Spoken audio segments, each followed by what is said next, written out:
The famous author and writer Barbara Brown Taylor says that when she first became a Christian in college, Christians she barely knew made a habit of telling her that they loved her. She didn't mind exactly, but since they barely knew her, she wasn't sure what they were talking about. Did they love the way her right foot turned out, so that she left tracks like a penguin on the beach? Did they love her willingness to make hand-printed signs for Bible study? Did they love the way her upper lip disappeared when she laughed? She decided to find out, so the next time one of the Christians said they loved her, she asked why.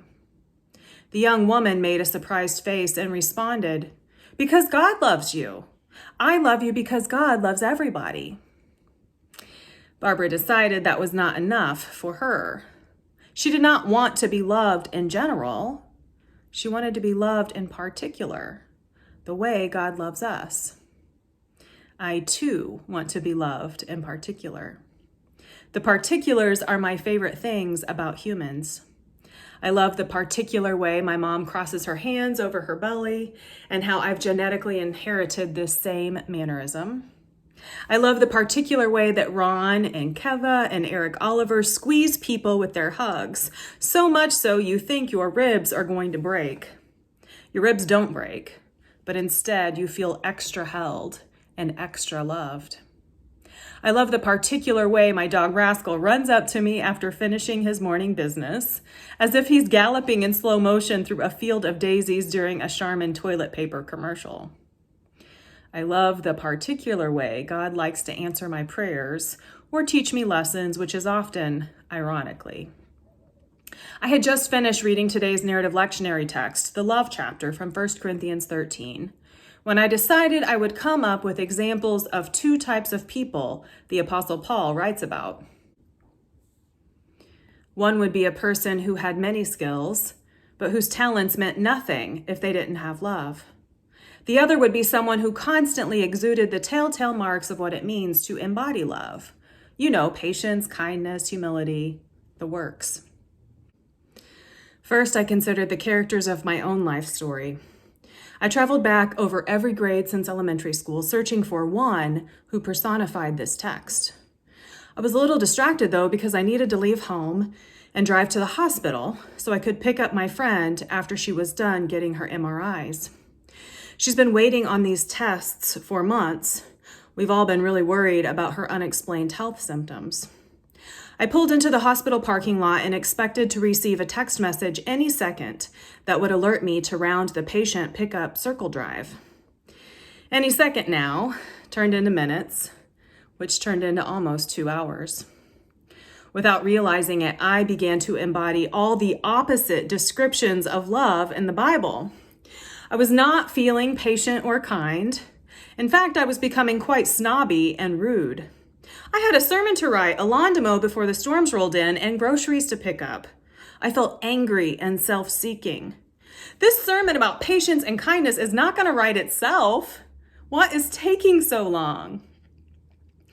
It wasn't until my friend got into the back seat that it finally hit me.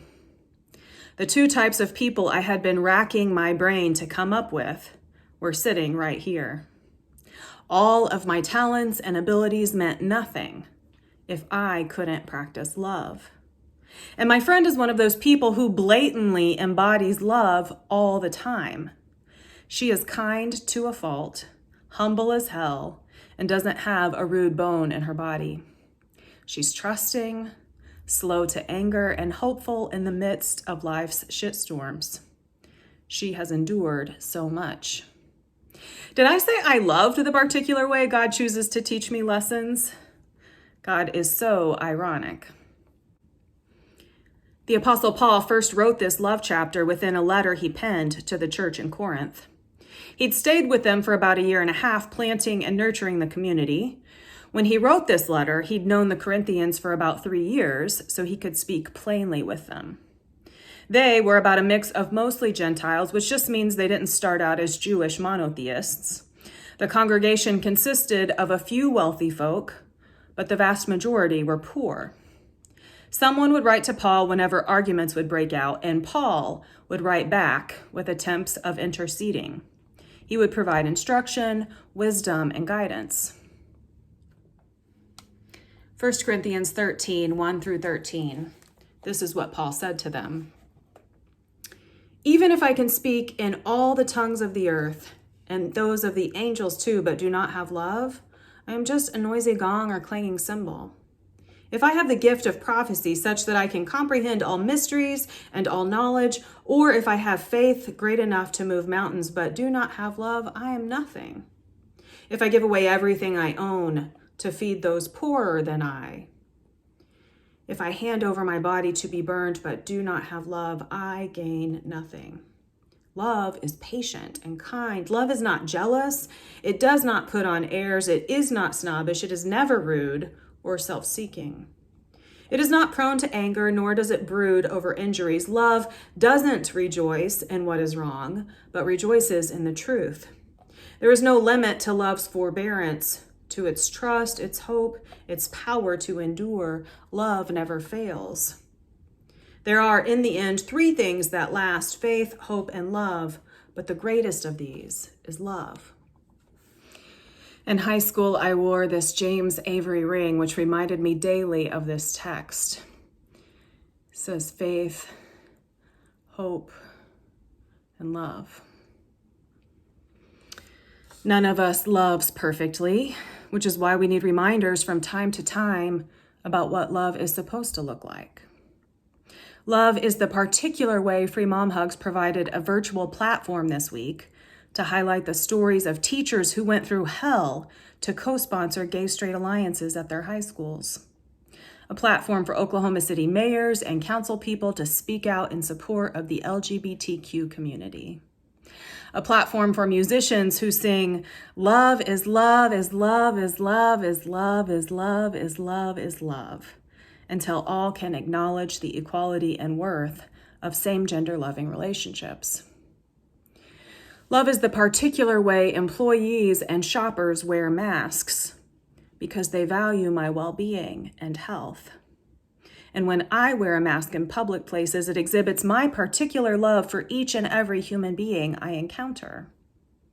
Love is the outpouring of handmade signs that proclaim love, not hate, and hate has no home here on 23rd beside OCU after the university's virtual graduation was Zoom-bombed with hate speech and symbols. Love is the creativity that has gone into new ways of celebrating and honoring milestones. Billboards honoring graduates, live stream wedding ceremonies, and mail-delivered birthday cupcakes. Ask almost anyone what they think of love, and they'll probably say they're for it, not against it. Love conquers all. Love wins. All you need is love. But love takes practice and effort to grow and thrive. If you want to take an at-home quiz to see how far along you are with practicing the most important commandment in the Bible, love God and love your neighbor as yourself, just open up this love chapter and tally yourself. How patient can I be for just this one day? How much kindness can I afford to extend? Will I quit my jealousy? Will I be extra not rude and extra not snobbish? Might I slow my roll with anger and stop brooding over past injuries? Maybe I'll take a break from amplifying all that is going wrong and put energy towards rejoicing when truth is bold. Let me take baby steps toward trust, hope, and endurance, if only for today. May you grow and practice the power of love. May you look into the eyes of your friend wearing her mask in your back seat and remember that all that other stuff pales in comparison. The paper will get finished, the lawn will get mowed, the groceries will find their way to your house. When you grow and practice the power of love, my prayer is that love will circle back and squeeze you so tight you think your ribs are going to break. Only they won't. You'll just feel extra held and extra loved. May God answer your prayers, whether ironically or in ways that you come to expect. Amen.